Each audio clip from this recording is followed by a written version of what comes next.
Good morning বন্ধুরা, কেমন আছো সবাই? আশা করি ভালো আছো। আজ এখন থেকে শুরু করছি আমার ব্লগটি। তাই সকালবেলায় ঘুম থেকে উঠে সমস্ত কাজ সেরে বাইরে দাঁড়িয়ে দেখছি যে কতটা সকাল হয়েছে। কারণ আমি যখন উঠি তখন অন্ধকার ছিল, তো দেখছি বেশ এখনও অন্ধকার অন্ধকার হয়ে রয়েছে।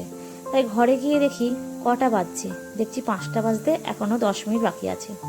তাই সমস্ত কাজ সারা হয়ে গেলেও আমার ছেলের স্কুলের ড্রেস এখনও আয়রন করা হয়নি। তাই ভাবছিলাম যে আগে আয়রন করে নেব না রান্নার জায়গাটা সেরে নেব। যাই হোক, তাড়াতাড়ি করে রান্নার ঘরে এসে ভাত চাপিয়ে আলু ভাজা কেটে নিয়েছিলাম। আর লুচি করব, তো তাই ময়দাও মেখে নিয়েছিলাম। আজকে আমার ছেলেকে আমি লুচি আর আলু ভাজা টিফিন দেব। তারপর ময়দা মাখিয়ে আমি গোল গোল করে লই কেটে রেখে দিয়েছিলাম। আর গ্যাসে কড়াই চাপিয়ে দিয়েছিলাম। তেল গরম হলে আমি লুচিগুলো সব ভেজে নিয়েছিলাম। লুচি ভাজা হয়ে গেলে আমি আলু ভাজাও করে নিয়েছিলাম। তারপর টিফিনটা রেডি করে নিয়েছিলাম। এই যে লুচিগুলো আমি ফয়েলে প্যাক করে দিয়েছিলাম। ফয়েলে আমি যে কোনো ময়দার টিফিন দিলেই প্যাক করেই দিই, কারণ ফয়েলে দিলে একটু গরম থাকে। আর গরম থাকার জন্য টিফিনে এই ময়দা জিনিসটা নরমও থাকে, আর আমার ছেলের খেতে ভালো লাগে। তাই এই সকালবেলায় খুব ভোর করেই আমি উঠি, কারণ এই টিফিনটা একটু ভালো ভারী টিফিন, কারণ অনেকক্ষণ স্কুলে থাকে তো ভারী টিফিন, আর ওর পছন্দের মতন টিফিন বানানোর জন্য আমার কষ্ট হলেও ছেলের হাসি আর ছেলের পছন্দের জিনিস খাবার বানাতে আমার খুব ভালো লাগে। তারপর ওকে রেডি করিয়ে আমি স্কুলে দিয়ে এসেছিলাম। দিয়ে আমি স্নান করে ওপরে ঠাকুর পুজো করার জন্য উঠে একটু ছাদের এই সাইডটার দিকে দাঁড়ালাম, তো দেখছি এই সাইডটা পুরো সবুজ মাঠের মতন হয়ে গেছে। কিন্তু এটা মাঠ ছিল না, এটা পুকুর ছিল, জঙ্গলে মাঠ হয়ে গেছে। দেখতে কি ভালো লাগে না, পুরো সবুজ। যাই হোক, ঠাকুর পুজো দিয়ে আবার নিচেতে চলে এসেছিলাম। নিচেতে একটা ধূপকাঠি নিয়ে এসে আমি নিচের ঠাকুরগুলোকে দেখাচ্ছিলাম।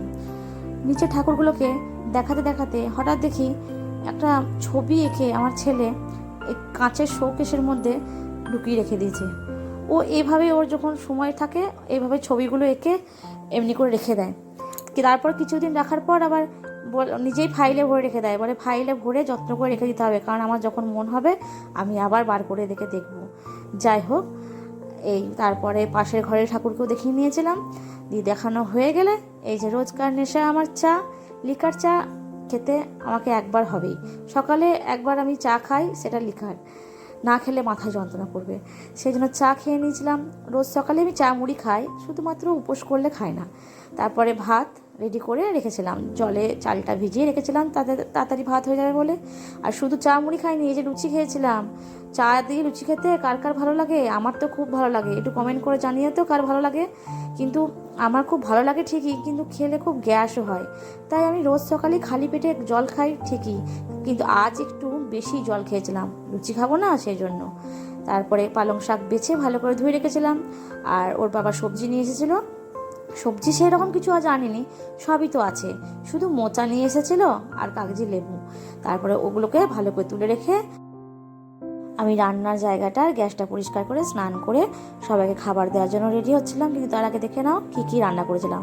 সাদা ভাত করেছিলাম, মুসুরির ডাল দিয়ে পালং শাক করেছিলাম, মাছ বাটা করেছিলাম, আর করেছিলাম বিট বাটা। আমার ছেলে মাছ বাটা খায় না, তাই ওর জন্য বিট বাটা করেছিলাম। আর কাগজি লেবু, তার সাথে ছিল মাছের ঝোল, সবজি দিয়ে মাছের ঝোল, সব রকম সবজি দিয়ে মাছের ঝোল করেছিলাম। আর মা দিয়ে গেছিলো লাউয়ের শাক আর ঝিঙে আলু পোস্ত। তারপর খাওয়া দাওয়া করে আমরা দুপুরে ঘুমিয়ে নিয়েছিলাম। তারপর ওপরে গিয়ে এই যে কালকের যে আমার দাদার জন্মদিন ছিল, কেকটা তো রাত্রি হয়ে গেছিলো, খাওয়া হয়নি। তাই আমরা সবাই মিলে গিয়ে ওপরে খাচ্ছিলাম। আর এই যে একে মানে ভিডিও করলেই টাটা দিতে হবে, তাই টাটা দিয়ে দিয়েছিল। আবার বলতেও হবে আমি যে টাটা দিচ্ছি সেটা বলো, আমি কিন্তু পরে দেখবো, না বললে কিন্তু আবার রাগ হবে। তাই কেক কেটে আমরা সবাই খাচ্ছিলাম। এই যে আমার ছেলে, ও খাচ্ছিল আর বলছিল মা কেকটা খুব সুন্দর ছিল। আর এই যে মহারানী রাগ হয়েছে, কোথায় পালিয়ে গেল, এ কাঁদতে কাঁদতে চলে এলো, কি করেছে কি জানি, আরও হয়তো নেবে, ওর বাবা দিচ্ছিল না। তারপর কেক টেক খেয়ে আমরা তাড়াতাড়ি ছাদে থেকে নেমে এসেছিলাম, কারণ আমার মায়ের বাড়িতে যাওয়ার ছিল, একটু দরকার ছিল। তাই আমার নিচেতে নামতে ইচ্ছা করছিল না, কারণ ছাদে ভীষণ হাওয়া দিচ্ছিল। গরমেতে হাওয়া খেতে সবারই ভালো লাগে। যাই হোক, তাই নেমে এসে আমি আমার রথ নিয়ে মায়ের বাড়িতে এসেছিলাম। আমার ছেলে বলছিল মা চুপ করো, আস্তে আস্তে ওঠো, দিদুনকে ভয় দেখাবো। কিন্তু ও চুপ চুপ করে গেলেও মা কিন্তু ওকে দেখে ফেলেছিল। তাই ও আর সেই আনন্দটা ভয় দেখানোর পায়নি বলে মন খারাপ ছিল। যাই হোক, মায়ের সঙ্গে গল্প করে বাড়ি এসেছিলাম। বাড়িতে এসে স্কুলে একটা অ্যাক্টিভিটি দিয়েছিল, এটা বানিয়েছিল, খুব সুন্দর বানিয়েছিল। তারপর পড়া করে রাত্রিবেলায় খাওয়া দাওয়া করে আমরা শুয়ে পড়েছিলাম। আমার ব্লগটি এত দূরই ছিল। ভালো লাগলে শেয়ার করে দেবেন, আর প্লিজ আমার চ্যানেলটি একটু সাবস্ক্রাইব করে দেবেন।